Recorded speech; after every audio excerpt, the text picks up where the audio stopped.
అన్ని వ్యాపారాలు వేరు. కెమికల్ రియాక్షన్స్తో వ్యాపారం చేసే కంపెనీస్ పూర్తిగా వేరు.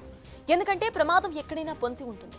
అయితే కెమికల్ రియాక్టర్స్ ఉండే చోట ఫార్మా కంపెనీస్ ఇతర పరిశ్రమల్లో మరింతగా జాగ్రత్తలు తీసుకోవాల్సిన అవసరం కూడా ఉంటుంది. ఒక చిన్న నిర్లక్ష్యం చాలా పెద్ద ప్రమాదానికి కారణమవుతుంది. మరి మన దగ్గర ఉన్న పరిశ్రమల్లో ఉన్న ఆ సేఫ్టీ ఎంత? కార్మికులకు సరైన ట్రైనింగ్ ఇస్తున్నారా?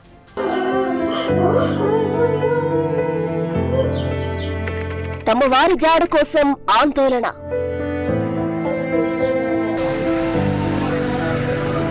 కుటుంబీకులను కోల్పోయిన దుఃఖం.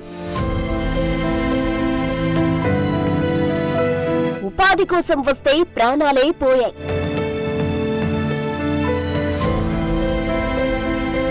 సిగాచి రియాక్టర్ పేలుడులో చనిపోయిన వారిలో చాలా మంది ఒడిశా, ఉత్తరప్రదేశ్, బీహార్ నుంచి వలస వచ్చిన వారే. ఇక్కడ కనిపిస్తున్న ఈ మహిళ పేరు రుక్మిణి. తన 20 ఏళ్ల కొడుకు కోసం సిగాచి ఫ్యాక్టరీ గేట్ల వద్ద గుండెలు పగిలేలా ఏడ్చింది. మేరా బేటా నహీ మిల్ రహా అంటూ కనిపించిన వారందరినీ అడిగింది. ఈ దృశ్యం అక్కడున్న వారందరినీ కన్నీళ్లు పెట్టించింది. ఆమె కొడుకు ఇదే ఫ్యాక్టరీలో కార్మికుడుగా పనిచేస్తున్నాడు. బ్లాస్ట్ అయ్యాక అతని జాడ తెలియలేదు. ఉపర్మిళ గోసాయ్ అనే మహిళ ఆవేదన అంతా ఇంతా కాదు. తన కుటుంబంలోని 4 ఈ ఫ్యాక్టరీలో బ్లాస్ట్ తర్వాత కనిపించకుండా పోయారు. ఇది మాటలకందని విషాదం. మా కొడుకున్నాడు, మా తమ్ముడు కొడుకు ఉన్నాడు.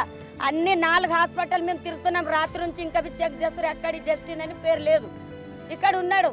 ఆయనకి ఇచ్చిన దాకానే పోతాం. మేము ఇచ్చినాకనే వన్ డ్రెస్ బి దొరకని మాకు ఆత్మకు సమాధానం ఉంటుంది సార్. చుట్టాలందరూ వచ్చి ఇంటి దగ్గర చిన్నలు పెద్దలు అందరూ ఉపసము తవ్వ చూస్తారు సార్.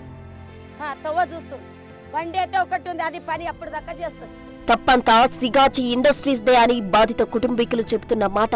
సేఫ్టీ చర్యలు సరిగా తీసుకోకపోవడం వల్లే ఇలా ప్రాణాలు గాల్లో కలిసిపోయాయంటున్నారు. కొందరు ప్రాణాలతో బయటపడ్డారనుకుంటే హాస్పిటల్లో ట్రీట్మెంట్ తీసుకుంటూ ప్రాణాలు కోల్పోయారు. సిగాచి ఇండస్ట్రీస్ లో వైస్ ప్రెసిడెంట్ ఆపరేషన్స్ ఎలంగోవన్ కూడా ఈ పేలుడులో చనిపోయాడు. తన కారు నుంచి బయటకు రాగానే పెద్ద ఎత్తున బ్లాస్ట్ జరిగి చనిపోయాడు. ఇలా చెప్పుకుంటూ వెళ్తే ఒక్కొక్కరిది ఒక్కో దీనగాథ. చాలా పేద కుటుంబాల నుంచి వచ్చిన కార్మికులు ఇలా అన్యాయంగా బలైపోయారు. చనిపోయిన వారిలో చాలా మంది రియాక్టర్ కు దగ్గరగా ఉన్నవారే అంటున్నారు. బాధితులు శరీరాలు గుర్తించలేనంతగా కాలిపోయాయి. దీంతో DNA పరీక్షలు అవసరమయ్యాయి. ఇది వారి కుటుంబాలకు మరింత బాధాకరమైన విషయం. ఈ వలస కార్మికులు తమ కుటుంబాలను పోషించడానికి రిస్క్ తో కూడిన పనులు చేస్తున్నారు. వారి బంధువులు ఆసుపత్రుల వద్ద, ఫ్యాక్టరీ గేట్ల వద్ద నిరీక్షిస్తూ తమ వారి జాడ కోసం ఎదురు చూస్తున్నారు. చనిపోయిన వారిలో చాలా మంది 20 ఏళ్ల నుంచి 30 ఏళ్ల మధ్య ఉన్న యువకులే ఉన్నారు. మిస్ అయిన వారిలో కొత్తగా పెళ్లైన జంట కూడా ఉందంటున్నారు. ఎన్నో కలలతో కొత్త జీవితంలో అడుగుపెట్టిన వారి జీవితం సిగాచి పేలుడుతో శాశ్వతంగా ముగిసిపోయింది. ఇది మాటలకందని విషాదం. ప్రధాని మోదీ మరణించిన వారి కుటుంబాలకు 2 లక్షలు, గాయపడిన వారికి 50,000 రూపాయల పరిహారం ప్రకటించారు. తెలంగాణ సీఎం రేవంత్ రెడ్డి తక్షణ సాయంగా ₹1,00,000 ప్రకటించారు. కంపెనీ నుంచి 10 కోట్ల పరిహారం ఇప్పిస్తామన్నారు. ఈ ఘటన విచారించడానికి ఓ 5 సభ్యుల కమిటీ నియమించారు. బాధితులకయ్యే చికిత్స ఖర్చులో విషయంలో వెనకాడొద్దని అన్నారు. అక్కడ జరిగిన దురదృష్టకరమైన సంఘటన చాలా మంది ప్రాణాలను బలిగొన్నది. ఇది అత్యంత విషాదకరమైన సంఘటన. ఇప్పటి వరకు ఉమ్మడి రాష్ట్రంలో కానీ తెలంగాణ రాష్ట్రంలో కానీ ఇన్ని ప్రాణాలను బలిగొన్న దుర్ఘటన జరగలేదు. అందుకే ఈరోజు నిన్నటి నుంచి మా మంత్రులు నిరంతరం పర్యవేక్షిస్తూ దానికి సంబంధించిన ప్రభుత్వం తీసుకోవాల్సిన చర్యలను అన్నిటిని కూడా ప్రభుత్వం చేపట్టవలసిన బాధ్యతను కూడా ఈరోజు అధికారులకు ఆదేశాలు ఇవ్వడం జరిగింది. ఈ దురదృష్టకరమైన సంఘటనలో ప్రాణాలు కోల్పోయిన వాళ్ళు బీహార్, ఒడిశా, మధ్యప్రదేశ్, ఆంధ్రప్రదేశ్, తెలంగాణ రాష్ట్రాలకు సంబంధించిన వాళ్ళు ఉన్నారని ప్రాథమిక సమాచారం అందింది. ఇప్పటి వరకు అధికారులు అందిస్తున్న సమాచారం మేరకు దాదాపుగా 36 ప్రాణాలు పోయినాయి. ఇంకా కొంతమంది అచూకీ లేదు. చాలా వరకు వివరాలను సేకరించే ప్రయత్నంలో అధికారులు ప్రయత్నం చేస్తున్నారు.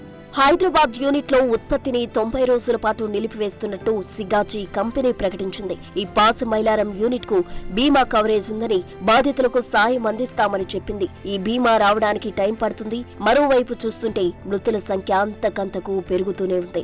సిగాచి ఇండస్ట్రీస్ లిమిటెడ్ ను 1989లో స్థాపించారు. దీనికి హైదరాబాద్ పాసమైలారంలో ఒక యూనిట్, జగ్గయ్యపేటలో మరో యూనిట్, గుజరాత్ దహేజ్ లో 3వ యూనిట్ ఉంది. ఈ company pharma related micro crystalline cellulose అలాగే ఏపీఐలను తయారు చేసి 40కు పైగా దేశాలకు ఎక్స్పోర్ట్ చేస్తుంది. పెద్ద కంపెనీయే, కానీ పాసమైలారం యూనిట్ లో ఘోరం జరిగిపోయింది.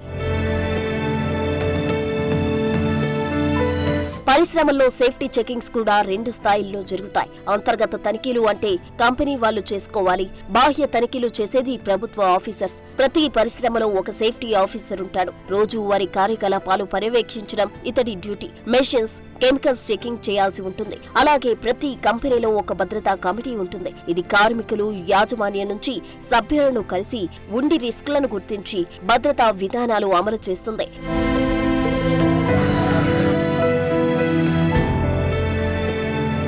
ఇది కార్మికులు, యాజమాన్యం నుంచి సభ్యులను కలిసి ఉండి రిస్కులను గుర్తించి భద్రతా విధానాలు అమలు చేస్తుంది. Factory inspectorate, pollution control board వంటి సంస్థలు పరిశ్రమలను తనిఖీ చేయాలి. సేఫ్టీ రూల్స్, కెమికల్స్, నిల్వ యంత్రాల భద్రతను పరిశీలించాల్సి ఉంటుంది. పరిశ్రమల్లో ప్రమాదాలు నివారించడానికి రిస్క్ అసెస్మెంట్ తప్పనిసరి. ఏవైనా లీకులు, లోపాలు గుర్తించడం కీలకం.